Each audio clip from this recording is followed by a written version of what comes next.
শেরপুরের শ্রীবর্দী উপজেলায় ব্রিজের অভাবে দুর্ভোগ পোহাচ্ছেন ৫ গ্রামের মানুষ।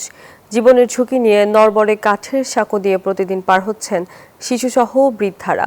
স্থানীয়দের অভিযোগ, বিভিন্ন সময় সেতুর দাবি করে আসলেও শুধু আশ্বাসই মিলেছে, তা বাস্তবায়ন হয়নি। তবে স্থানীয় সরকার প্রকৌশল বিভাগ ও স্থানীয় জনপ্রতিনিধিরা বলেছেন, দ্রুত সময়ের মধ্যে ব্রিজটি নির্মাণে তারা চেষ্টা চালিয়ে যাচ্ছেন। শেরপুর থেকে জুবাইদুল ইসলামের তথ্য, ছবিতে ডেস্ক রিপোর্ট। নেই সেতু, নেই চলাচলের উপযুক্ত রাস্তা, নদীর উপর আছে শুধু ছোট্ট একটি কাঠের সাঁকো, যা দিয়ে ঝুঁকি নিয়ে পারাপার হচ্ছে শেরপুরের শ্রীবর্দী উপজেলার ৫ গ্রামের কয়েক হাজার মানুষ। নাব্য হারিয়ে এখন নদীটি পরিণত হয়েছে খালে।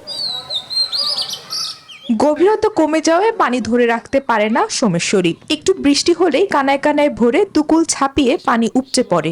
এতে দুর্ঘটনার আশঙ্কায় দিন পার করছেন স্থানীয়রা, আর বাকি সময় নদীতে থাকে হাঁটু সমান পানি। বসুন্ধরা টিস্যু, অশুদ্ধতার বিরুদ্ধে এক বিন্দুও ছাড় নয়। সীমান্ত তীরবর্তী নদী হওয়ায় বিপাকে বিজেপি সদস্যরাও। একটি সেতুর অভাবে বর্ডারে ঠিকমতো টহল দিতে পারছেন না তারা। অসুস্থদের সময় মতো চিকিৎসা কেন্দ্রে নিয়ে যেতেও বেগ পেতে হচ্ছে। স্থানীয়দের অভিযোগ, জনপ্রতিনিধি আসে যায়, মেলে না ব্রিজের দিশা। প্রায় ৩০-৩৫ বছর ধরে আমরা এই রাস্তায় চলাফেরা করতে পারি না। আমাদের অনেক অসুবিধা।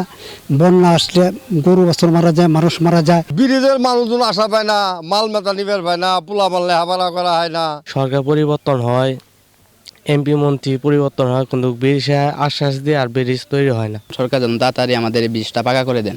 অবশ্য এলজিডির কর্মকর্তারা বলছেন, সেতু নির্মাণের জন্য ইতোমধ্যে নকশা ও মাটি পরীক্ষার কাজ শেষ করে প্রকল্প প্রস্তাব পাঠানো হয়েছে। অনুমোদন পেলেই শুরু হবে নির্মাণ কাজ। আমাদের এমপি মহোদয় এই ব্রিজটার ব্যাপারে আমাদের সর্বোচ্চ পর্যায় থেকে শুরু করে, মিনিস্ট্রির সর্বোচ্চ পর্যায় থেকে শুরু করে যথেষ্ট তৎপরতার সাথে চেষ্টা করছে যেন ব্রিজটা হয়। জনসাধারণের ভোগান্তির কথা তুলে ধরে দ্রুত সময়ের মধ্যে সেতুটি নির্মাণের জটিলতা নিরসনের আশ্বাস দিলেন স্থানীয় জনপ্রতিনিধিও। এলজিডির মিনিস্টার সাহেবের সঙ্গে কথা বইলা, চিফ ইঞ্জিনিয়ারের সঙ্গে কথা বইলা, যেহেতু তারা বলল যে 100 মিটারসে সম্ভব, আমি চেষ্টা করব ইনশাল্লাহ খুব দ্রুত সময়ের মধ্যেই যেন 100 মিটারসের মধ্যে ফেলে টেন্ডারের প্রক্রিয়া আমরা যাইতে পারি। শুধু আশ্বাস নয়, জনদুর্ভোগ কমাতে সরকার দ্রুতই পদক্ষেপ নেবেন, এমনটাই চান এলাকাবাসী। Desk report, news 24।